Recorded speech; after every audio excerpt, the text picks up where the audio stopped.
Alright, today I'm going to show you how to solve polynomials with a degree greater than 3, or 3 or greater. So now we know how to solve polynomials that have a degree of 1, like this. Right? We just isolate the x, moving all the numbers to one side. And since there's only one x and then all numbers, everything on the other side of the x is the solution, which is just a number. Now when we have a polynomial with a degree of 2, something like this, we have to factor, or we can use the quadratic formula, or something like that. But now when we have something with a degree of 3 or degree of 4, we don't know how to solve that. So it's very similar to where we have to factor it, but it's a little bit more guessing. But we do have two tricks that we can use to help us narrow down our choices. And the first one is called Descartes Rule of Signs. And that basically tells us what type of solution each thing is, whether it's positive, negative, or imaginary. And how we use this, I will show you right here. So, we're going to basically look for the change in signs. So, this first thing here is positive. And the second one is negative. The third is negative, and the last is positive. And this has to be in descending order, or highest degree to lowest degree, in order for this to work. And we basically look for the number of changes. So right here, this is a change. Positive here to negative here. This is not a change. Negative to negative. Then same here, a change, negative to positive. So we have two changes, and this is f of positive x. So there's possibly two positive solutions. Next, we have to try f of negative x. So all we have to do is find f of negative x, which is pretty easy. We basically plug a negative x anywhere we saw an x. Negative x here. Right? And we'll take a look here, and we want to simplify this a little bit. So we can see that negative x in here to the third power remains a negative x to the third power. It changes this sign. So basically, when we take a negative to the third power, it keeps its negative sign, giving it this, right? So we can rewrite this one as negative 3x third.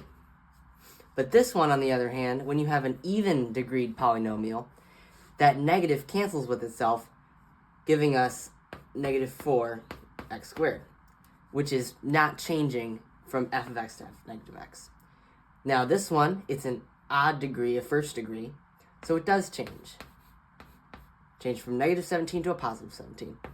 And then there's no x in the last term, so it doesn't change. Now let's take a look at the sign changes here. Negative, negative, positive, positive.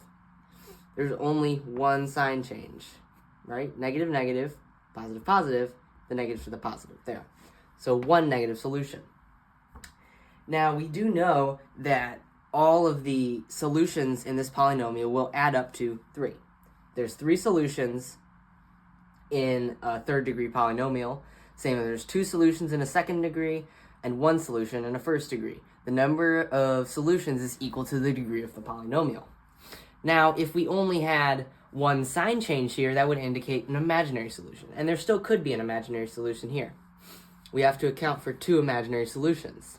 And the reason 2, not 1, is because imaginary solutions always have a partner.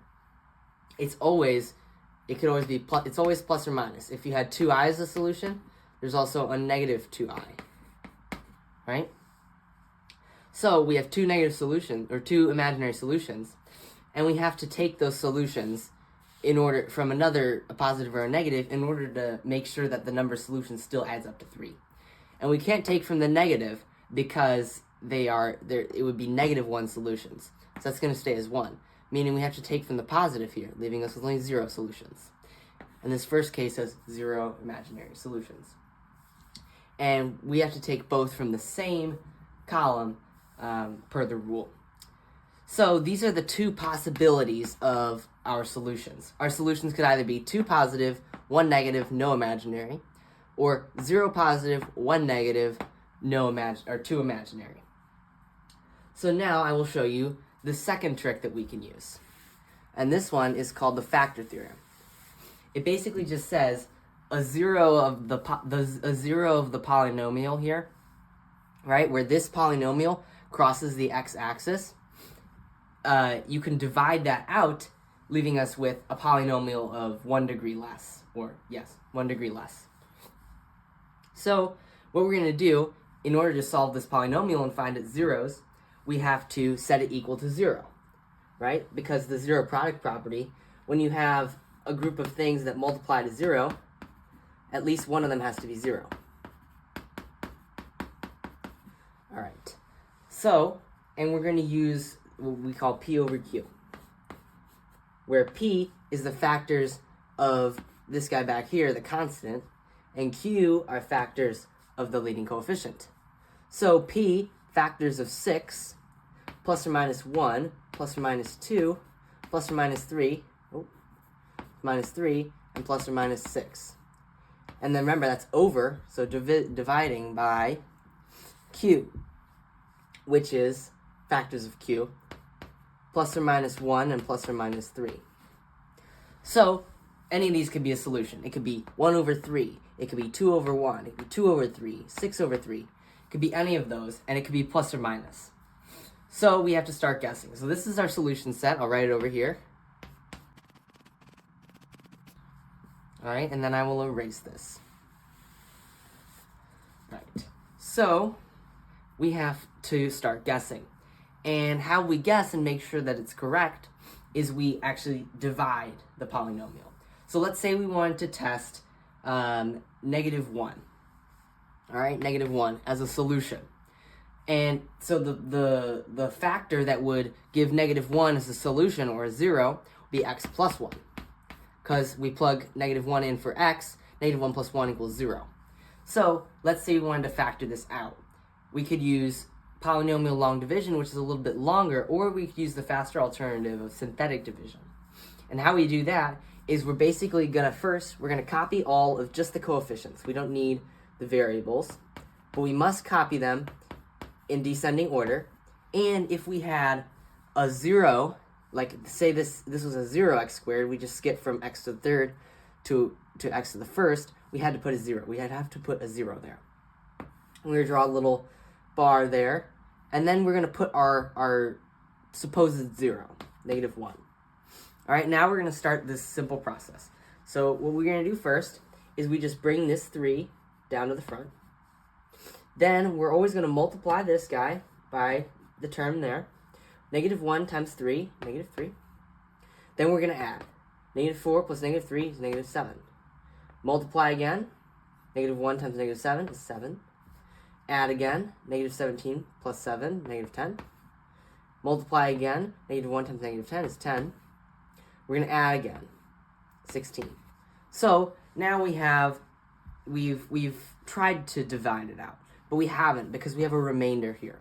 When we divide it out, right, so this is a third degree, x to the third polynomial. And if this is an x to the third down here, right, same number of coefficients, this has not been divided out, because when we divide out, we're losing a degree. We're dividing out a degree. This is an x to the first. So this should be an x squared. So the only way it's an x squared is if this last term is 0. And it's not. So this is not a solution. So we can cross off -1. Okay, now we'll try something else.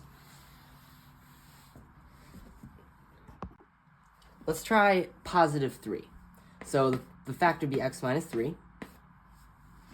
And then we're gonna put that same, copy the same coefficients.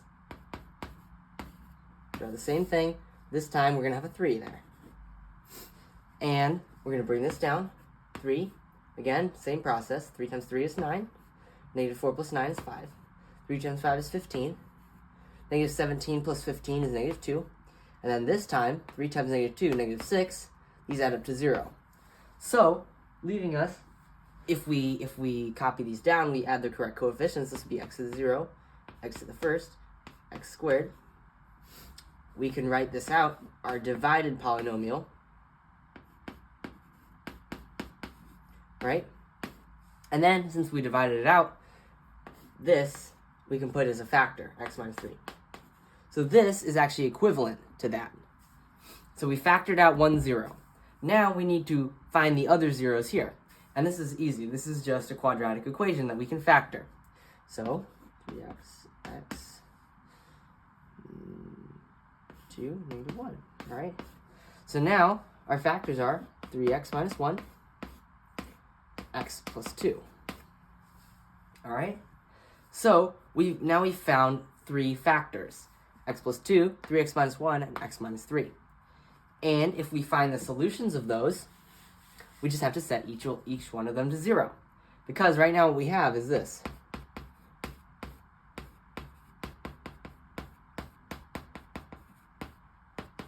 Right?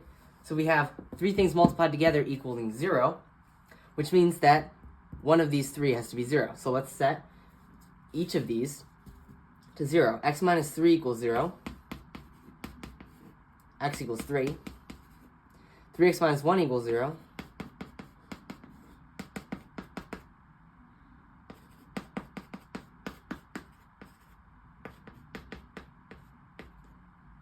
All right, x equals 1/3. X plus 2 equals 0. X equals negative 2. So these are our 3 solutions. X equals 3, negative 2, and 1/3. All right, now I'll show you another example.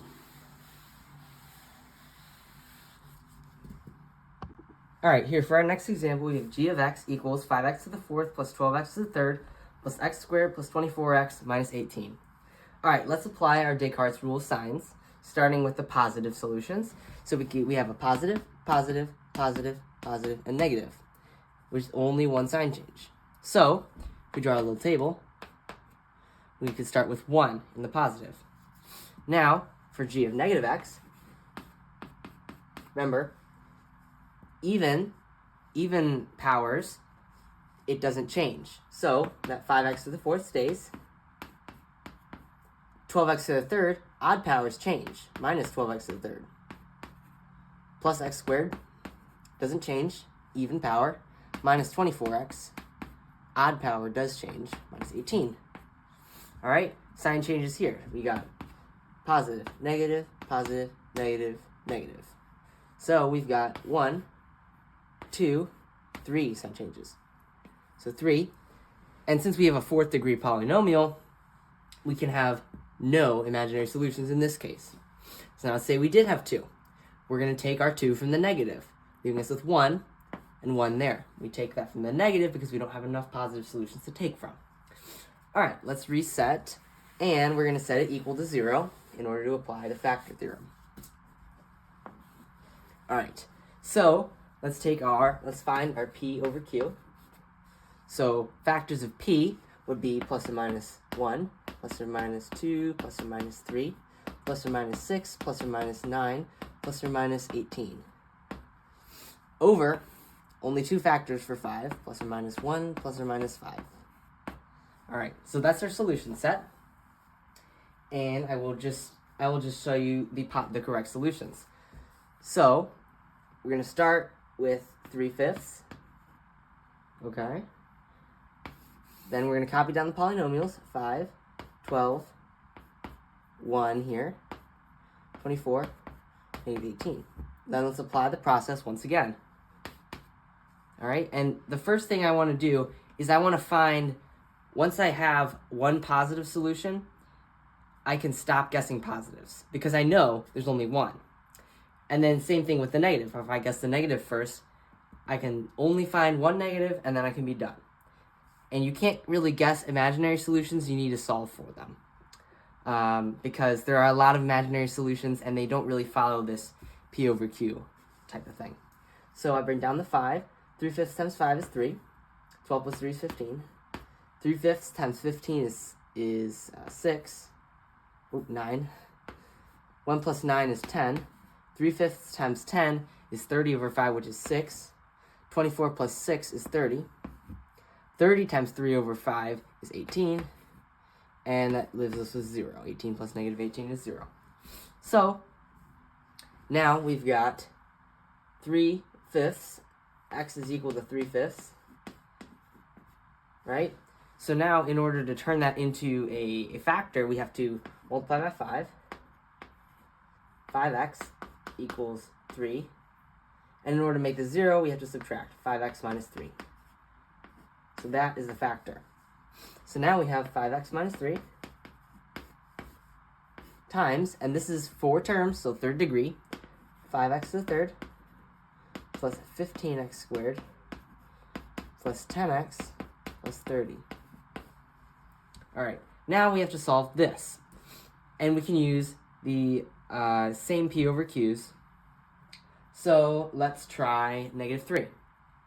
So if we, and we're going to copy down the new coefficients, because then we have to divide by less, and it'll just take less time. Because if we have one factor, we're finding a different factor. Whether we take this out or leave it in, it's still going to have the same factor. So let's copy down those coefficients, 5, 15, 10, and 30. And then we'll try a 3, or -3. So bring down the 5. 3 times -5, or -3 times 5 is -15. And this is 0. -3 times 0, 0. 10, bring down the 10. -3 times 10, -30.